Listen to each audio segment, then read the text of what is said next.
Vamos ver, receber aqui Donato, que é deputado estadual em São Paulo, e está aí na linha de frente da oposição, o Tarcísio. Bem-vindo, tudo bem, Donato? Tudo bem, Adri. Grande prazer de estar aqui mais uma vez. Prazer grande Donato. Aliás, eu ia sugerir para a Adri que começasse com os vídeos, porque os vídeos do Donato estão hilários. O Donato não sabe jogar bola, torce para o time errado, tem esses problemas. Né? Vá. A Adri perguntou, ele sabe jogar bola? Eu falei, Donato vive jogando futebol aí. Donato em campo. Ele se acha, ele vai lá para o Parque Antártica, entra no gramado, aquele gramado lá artificial, lá, todo cheio de... Que assim, quem não é de São Paulo, não acompanha a mídia paulista, a mídia liberal aqui paulista, não vê que assim o Tarcísio não existe nada, notícia nenhuma, crítica aí à gestão do Tarcísio, mas o Donato tem feito vídeos denunciando os absurdos da gestão, que estão aí passando de 1 milhão de views, então tem viralizado, tem bombado. Eu vou passar um aqui, a gente vai conversando com ele, olha só o primeiro. A gente está aqui hoje para marcar um golaço para a Baixada Santista. É o túnel Santos-Guarujá, que vai passar aqui pertinho. Me dá essa bola, Tarcísio. Eu vou contar a verdadeira história desse túnel. Na cola do Tarcísio. Parece que o Tarcísio está fazendo ele sozinho, mas a história é longa. Já existiram muitas promessas no passado, outros governos já tentaram fazê-lo, e o próprio Tarcísio, quando era ministro do Bolsonaro, não conseguiu fazer esse túnel. Ele tentou privatizar o Porto de Santos para usar o dinheiro para fazer o túnel. O presidente Lula entrou e falou: não vou privatizar o Porto de Santos, vou fazer o túnel com recursos do Tesouro. São 6 bilhões de reais. Aí o Tarcísio, enciumado, foi até o presidente Lula e falou: essa obra eu quero fazer. E o presidente Lula, generoso, falou: então vamos dividir no meio. 3 bi é do governo federal e 3 bi é do governo de São Paulo. Essa é a verdadeira história, Tarcísio. Conte ela por inteiro. Aí, ó. Olha o cara, Larga a mão de ser fominha. Você gravou quantas vezes isso aí, Donato? Algumas vezes. Não foi tão simples assim. Donato, essa história do túnel é bem simbólica, né, do que é o Tarcísio. Porque, primeiro que esse túnel já foi inaugurado pelo Serra, que ele inaugurou Marquete, que era acho que uma ponte na época ainda. Aí inaugurou a Marquete para sair candidato a presidente da República, nunca mais se falou nisso. E eles estavam exatamente fazendo isso que você falou, privatizando o porto, querendo privatizar o porto para poder fazer a obra. Ele veio aqui, ficou quietinho, o Lula falou, ele falou, se comportou bem, e depois ele sai falando que como se fosse obra dele, né, Donato? É isso, é um governo medíocre, sem entregas e que tenta o tempo todo trabalhar em cima do que o governo Lula está fazendo. Isso vale no Minha Casa Minha Vida, vale nas questões da saúde e no caso do túnel é até mais grave do que eu falei aí, porque eu falei 6 bi, 3 bi do governo federal e 3 bi do governo do estado. Mas depois desse vídeo que eu gravei já há algum tempo, ele foi pedir os 3 bi para o BNDES, né? Então, na verdade, os 6 bi, a origem é federal. Então, não tem... E ele tenta capitalizar para ele mesmo, mas é um governo que não vai ter entregas, é um governo muito ruim nas principais áreas que a população sente no dia a dia. Se a gente falar da segurança pública, né? A gente tem uma polícia cada vez mais violenta, letal, aumento da letalidade dos policiais também, e os indicadores de latrocínio, furto, homicídio aumentando. Então, é um fracasso na segurança pública. Na educação, a tal da plataformização é um desastre para os nossos jovens. Se gastou 500 milhões de reais em compra de plataforma, tirou a autonomia dos professores, mas o resultado... Nos exames deles mesmos é pífio. Na saúde tem uma mentira desse tamanho. Ele diz que criou 6 mil novos leitos. É mentira, na verdade diminuiu o número de leitos. Na habitação, só para terminar, na habitação é curioso, que ele fala que está com um programa de 200 mil moradias, que é bastante. Aí a gente foi atrás, com dados oficiais, primeiro não são 200 mil, são 166 mil, ou informações oficiais. Das 166 mil, 115 mil é um crédito de 15 mil reais, não é moradia. E outro tanto é Minha Casa Minha Vida. Aqui em São Paulo eles têm o Casa Paulista, o governo federal entra com 180 mil e o governo do estado com 30 mil, mas ele contabiliza como sendo dele. Então é a fraude completa o governo. Para só dar alguns exemplos rápidos para vocês terem ideia do com que a gente está lidando. O pessoal da extrema-direita é bem ruim de serviço, né? Eu sempre estou dizendo aqui que a gente nem precisava dividir entre direita e esquerda. Para mim, hoje é ruim de serviço e bom de serviço. O pessoal da extrema-direita é ruim de serviço e o Tarcísio não foge à regra. Agora, ele ficar o tempo inteiro lá abandonando São Paulo e vindo para Brasília, não vai ter nenhuma ação contra isso? Como é que está essa história? Não, nós temos várias ações já contra isso, a bancada da oposição, inclusive temos um pedido de impeachment. Não só pela razão de ele abandonar São Paulo e ficar aí indo no seu oráculo, né? Porque o Tarcísio é um cara, como o Lula já disse, o Tarcísio sem o Bolsonaro não existe, né? Ele é completamente dependente do bolsonarismo. Mas mais do que isso, nesse último período, quando ele se dedicou a agradar a família Bolsonaro, ele disse que não confiava na justiça, ele atacou as decisões do Supremo e ele procurou articular uma anistia que é inconstitucional. E, em função disso tudo, a bancada de oposição na Assembleia classificou isso, e isso está na lei, é um crime de responsabilidade. Nós protocolamos um pedido de impeachment, que naturalmente vai ter muita dificuldade de andar na medida que ele tem um controle da Assembleia, mas isso foi protocolado, além de ações tanto no Supremo, quanto no Tribunal de Contas do Estado, na Justiça Estadual. Vários deputados e deputadas acionaram essas esferas para que a gente, no mínimo, o constranja e mostre para a população que ele abandona São Paulo no momento que os serviços públicos estão com muitos problemas, né? Ele não cuida do Estado e se dedica à única pauta que é agradar a família Bolsonaro para tentar ter uma indicação deles para a presidência da República.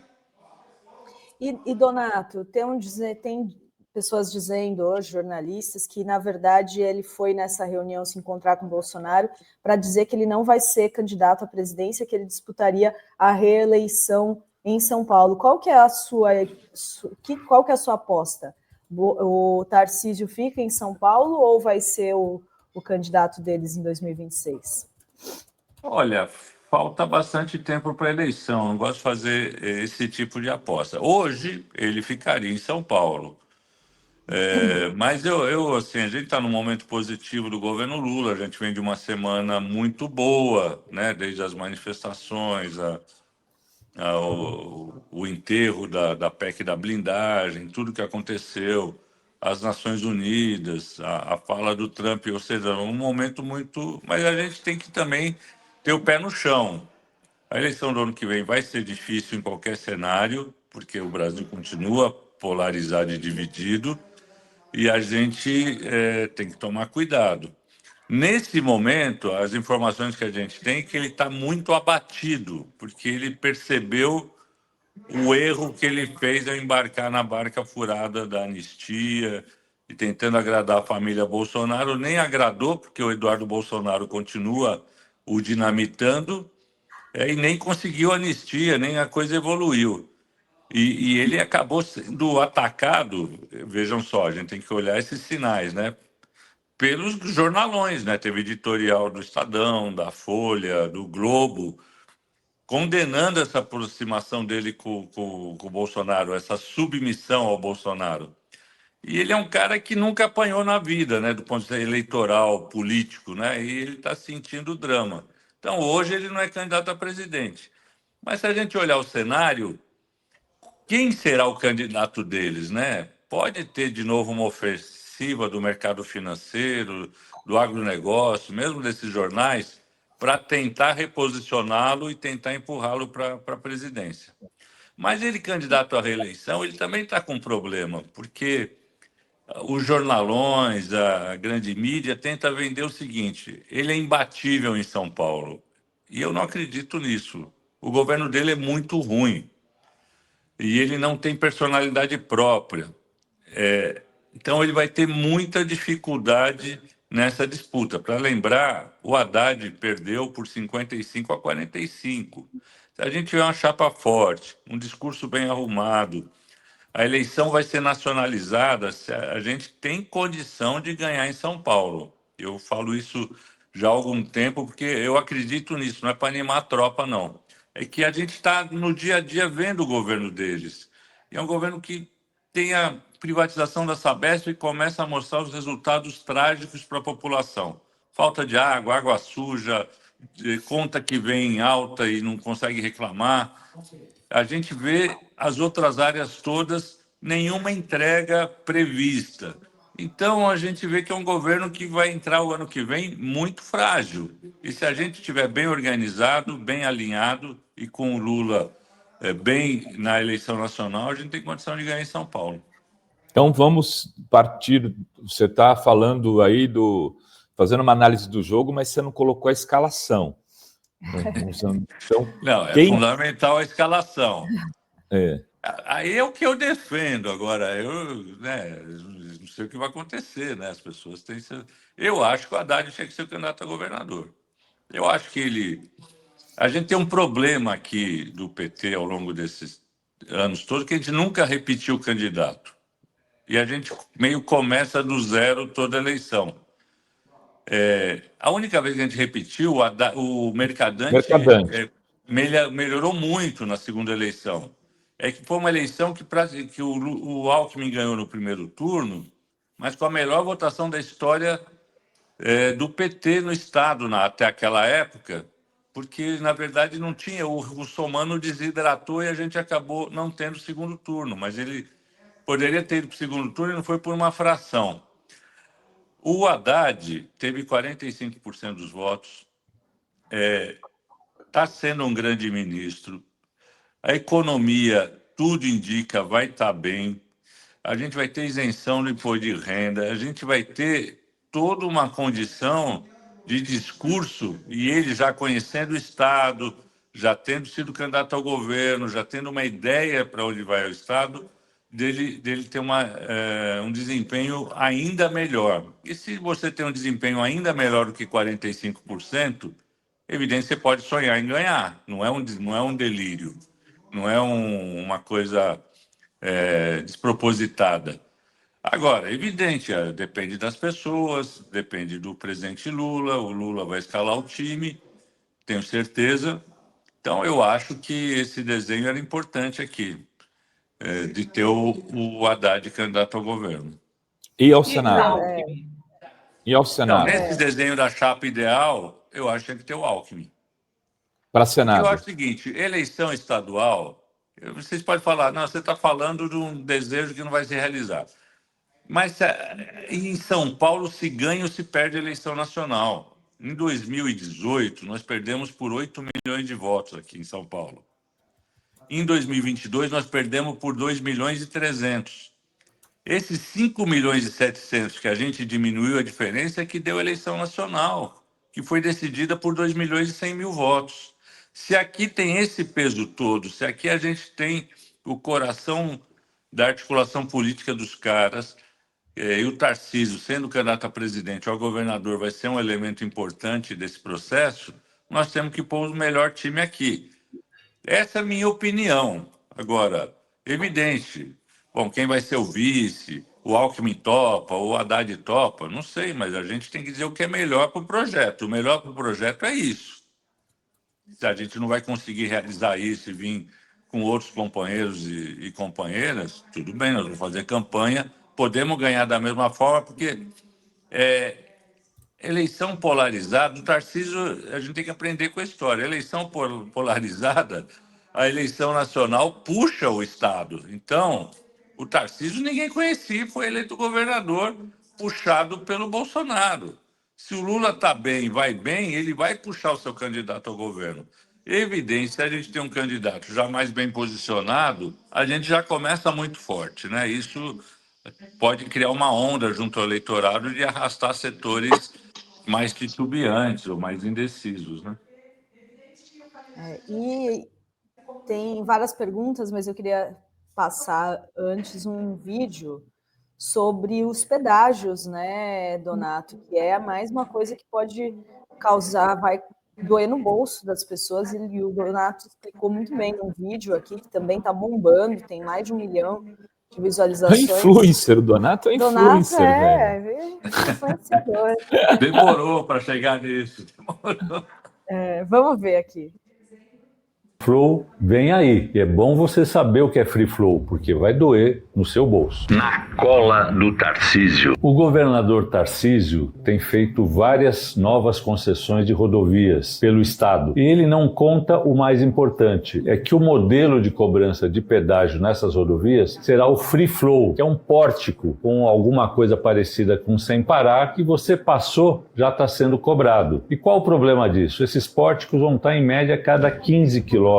Então, várias cidades, a própria circulação local da cidade vai virar um pedágio urbano. Isso no litoral paulista, que são 11 pórticos. Na Rota Sorocabana, que pega várias cidades, são 23 pórticos. Na Nova Raposo, são 13 pórticos. Na Conceição Paranapanema, 5 pórticos. E na Conceição Mogiana e Circuito das Águas, 58 pórticos de pedágio Free Flow. Fique atento, porque vai doer no seu bolso. O governador Tarcísio já aumentou o custo de vida, aumentando o preço da gasolina no estado de São Paulo com o aumento do ICMS. E agora vai aumentar ainda mais, colocando pedágio para todo lado. São 110 pórticos previstos para início nesse ano. Por que não estão chamando ele já de Tarcísio? Você tem vários apelidos lá. Pedágio de Freitas, enfim. Mas aí na Baixada, na Manoel da Nóbrega, em 60 quilômetros são 11 pedágios, um a cada 5 quilômetros. Isso está dando uma revolta muito grande em várias regiões do estado. Aqui na Raposo Tavares, quarta-feira, dia 1º, começa o Free Flow. Já teve manifestação, em outras regiões do estado também.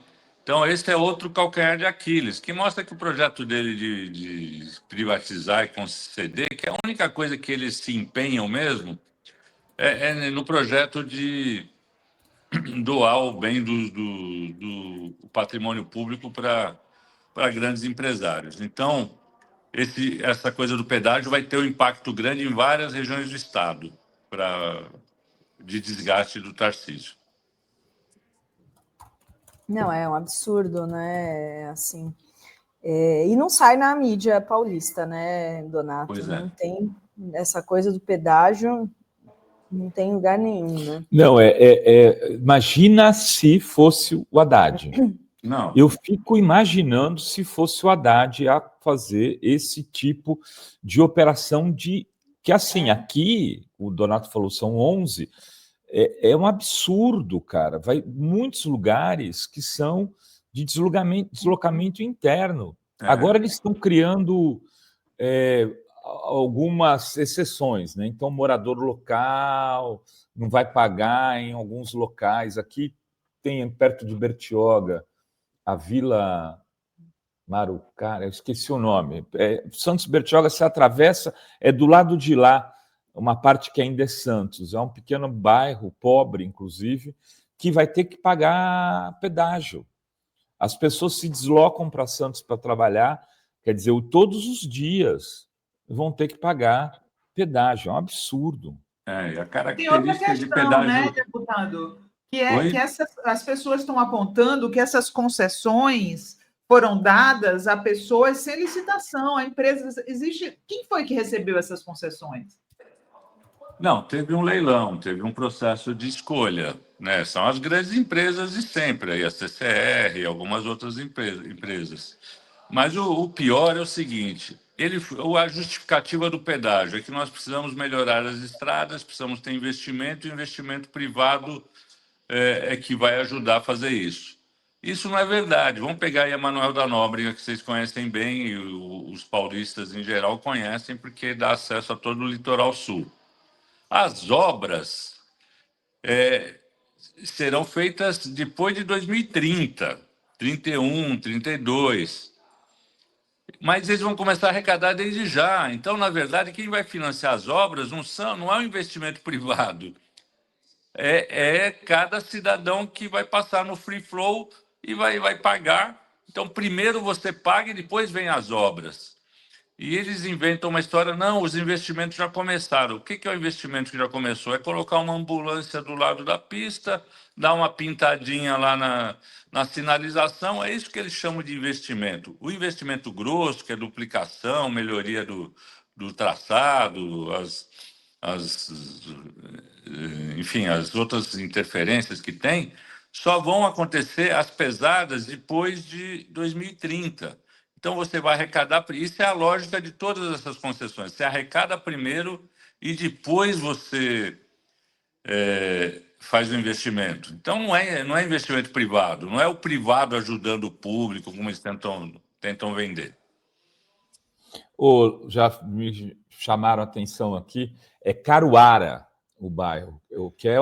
Você atravessa, você vai para o sentido passa pelo Guarujá ali e vai ali na divisa com Bertioga, e tem um pedaço que é Santos. Esse bairro se chama Caruara, né? E ali, por exemplo, vai ter que pagar pedágio. É um absurdo, velho, um absurdo. Não, várias cidades, assim, você pegar ali indo para Ibiúna, você tem a Bugiro Nacal, Vargem Grande, Ibiúna, Piedade, as pessoas para circular na cidade vão ter um pedágio urbano, porque ela, para ir para o centro da cidade, geralmente são bairros ao longo da estrada que se referenciam num centro. Então, para ir no centro, para ir no médico, para ir na escola, para ir trabalhar, vão ter que pagar pedágio. É cruel demais. Deixa eu trazer aqui os comentários da galera. Tem várias perguntas para o Donato. O Sérgio Bernardi diz: Donato, fale do sequestro feito pelo Tarcísio de recursos destinados às cidades turísticas do Circuito das Águas. Como foi isso? Não, é isso. Eu fiz um dossiê, para quem tiver interesse, está lá no meu site, Donato PT, porque ele tem o discurso da responsabilidade fiscal, mas ele, primeiro, é um governo que está tendo déficit todo ano, só não teve déficit o ano passado por conta da venda da Sabesp, que vendeu a preço de banana. A Sabesp vale 50 bi, eles venderam o controle por 15 bi. E também pelo sequestro de recursos que são de direito dos municípios. Eu indo aí numa cidade da Baixada, que eu não vou revelar o nome, porque senão eu vou comprometer o prefeito, mas visitei um prefeito aí, e ele falou: olha, dá uma olhadinha nessa história de instância turística, que a gente não está recebendo. Aí eu fui olhar, é um escândalo. As instâncias turísticas de municípios de interesse turístico não receberam nenhum recurso esse ano, nem o ano passado, e em 2023, primeiro ano do Tarcísio, receberam só um pouco. Ele deixou de repassar R$1,5 bilhão de reais para as cidades que são instâncias turísticas e de interesse turístico, porque tem uma verba para isso, está no orçamento.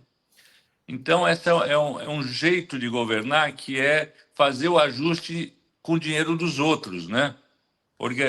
Cuidar do governo com o dinheiro dos outros. A mesma coisa para os municípios da região metropolitana, que tem um outro fundo que chama FUMEF, que é um fundo de compensação para cidades mais pobres, que também não está tendo repasse.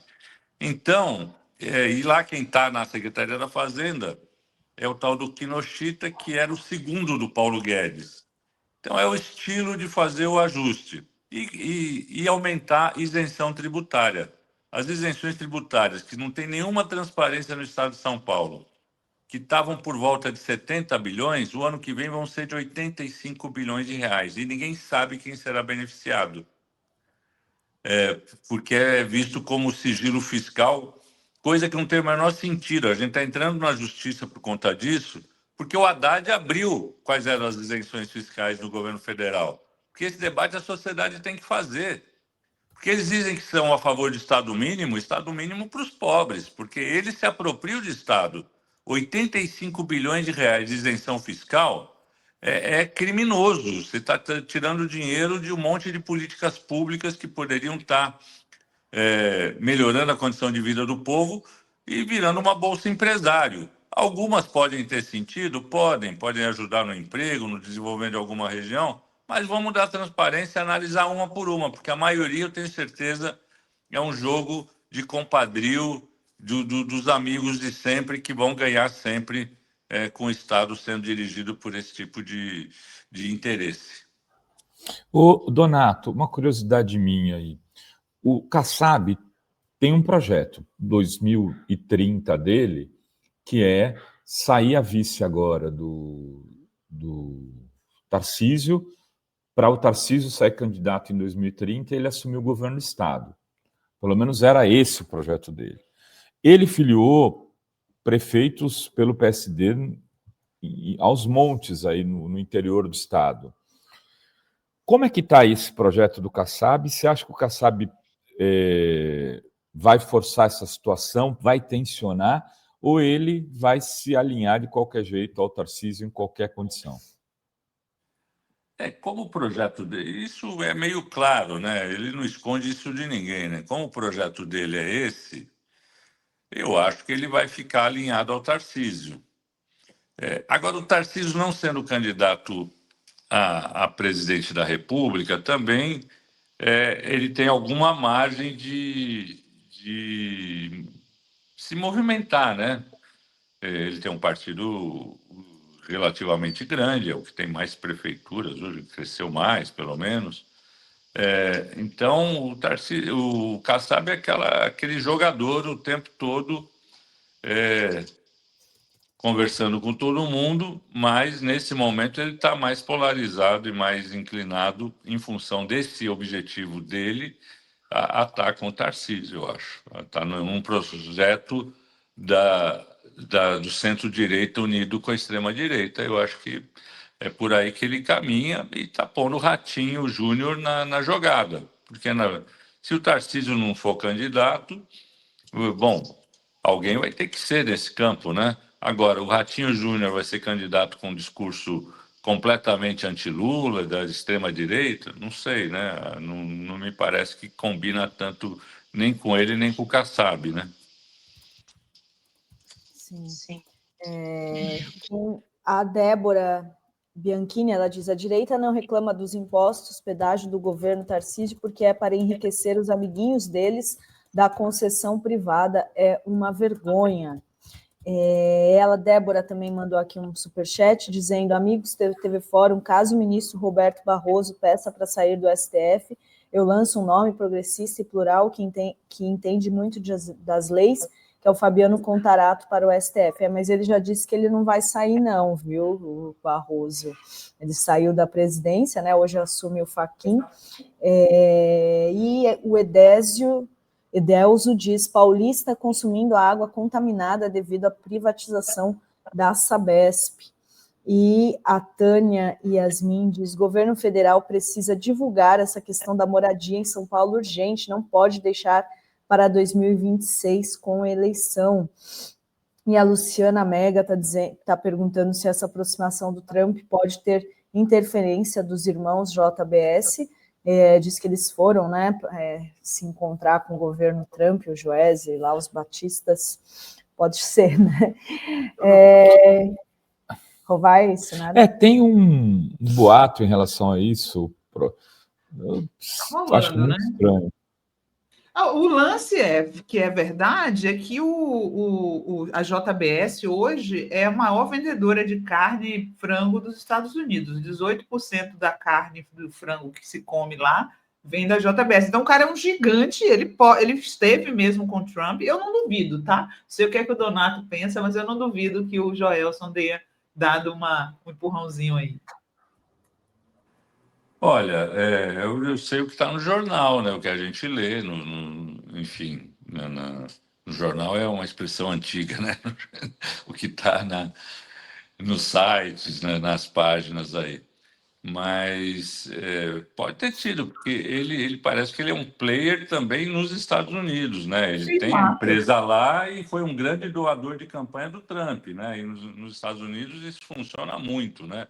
Os grandes doadores têm uma prioridade aí de porta aberta para conversar com os presidentes. Então, pode ter tido alguma coisa, mas teve um trabalho muito competente do Itamaraty, me parece, de costura, do próprio vice-presidente Alckmin, que trabalhou os interesses privados, conversando também com o setor privado americano, porque essa loucura do Trump, quem está pagando a conta é o consumidor americano, no preço do café, no preço da carne, e isso gera uma tensão interna também que eles vão ter que lidar, porque nós sabemos bem, e eles sabem também, que inflação, e ele terá eleição ano que vem, eleição de meio de mandato, inflação é mortal para a popularidade de qualquer governante. Então, acho que isso, a questão interna pesou muito. Se isso foi verbalizado pelo Joesley, é possível que sim, mas isso, independente do Joesley, é uma situação real que está acontecendo nos Estados Unidos e que vai impactar as medidas, como ele vai se relacionar com o resto do mundo em função da sua política interna, que ele tem que cuidar também, né? Olha só, a gente já está chegando aqui ao final da entrevista, ou daqui a pouco tem o Fala Rovai, mas antes eu queria mostrar para o Donato, mais uma vez aqui mostrar para a audiência, a OM Play, que é a nova plataforma progressista, onde você pode assinar e ter acesso a vários conteúdos, tem cursos sobre os principais pensadores da história, tem também cursos, né, tudo online, porque você pode assistir quando, quanto, onde você quiser. Além dos pensadores, tem os principais temas da atualidade, o que é o trumpismo, já que a gente está falando de Trump, o racismo estrutural, tem muita coisa, tem todas os documentários da Fórum Filmes e muito mais. Tem vários já lançamentos programados, vocês estão vendo aí Lenin, Marx está sendo também produzido, tem só com professores renomadíssimos aqui, especialistas, então tem Paulo Freire, o Daniel Cara, quem dá o curso do Lenin é o Emir Sader, e tudo isso, todo esse acervo, todo esse catálogo, por apenas R$ 39,90 por mês, você pode fazer parte dessa plataforma, a OM Play, que é Outro Mundo em Debate Play, e que reúne aí não somente a Fórum, tem aí na sua rede de afiliados os principais veículos progressistas do país, então Brasil 247, DCM, o Cafezinho, a Sinara, a Socialista Morena, estamos aí juntos nessa plataforma progressista, então faça parte, eu estou colocando o link aqui no chat, ao vivo, e também está aqui na descrição do vídeo para todo mundo assinar e fazer parte da OM Play, essa novidade aqui que foi lançada agora esse mês, em setembro. Então, bora fazer parte, assinar. R$ 39,90 para você faz parte, tem todo o acesso aí. E você, na OM Play, você, por exemplo, não tem que assistir a luta do Popó com o Vanderlei Silva, entendeu? Você tem possibilidade de ficar mais culto, né? Dureza, viu? Porra, bicho, esse final de semana só se falava nessa luta. O pessoal está precisando, a gente precisando de assunto para fazer matéria para fora, e só tinha gente falando da luta Popó e Vanderlei Silva, Donato. Não está fácil a nossa vida.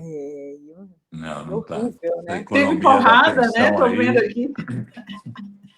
Você não viu o vídeo, Sinara? Não, eu soube agora que teve porrada. Virou uma briga generalizada ali. Eu já acho essas lutas horríveis, né? Os caras batendo ali, aquela coisa. Só que aí ficou pior, porque aí foi todo mundo e aí virou uma confusão horrível, né? Mas então é isso, Donato. Muito obrigada, viu, pela entrevista aqui hoje. Muito bom saber aí, né? Os vídeos continuam aí na cola do Tarcísio, que estão muito bons os vídeos. e até a próxima. Eu vou, na próxima tempo, vai fazer um vídeo com o Donato, a gente batendo bola junto, entendeu? Vamos lá, vamos lá.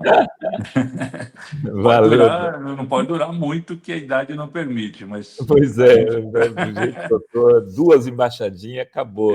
Tá bom. Abraço, Legal. Donato. Obrigado, Valeu. um abraço. Tchau, tchau. Tchau, tchau.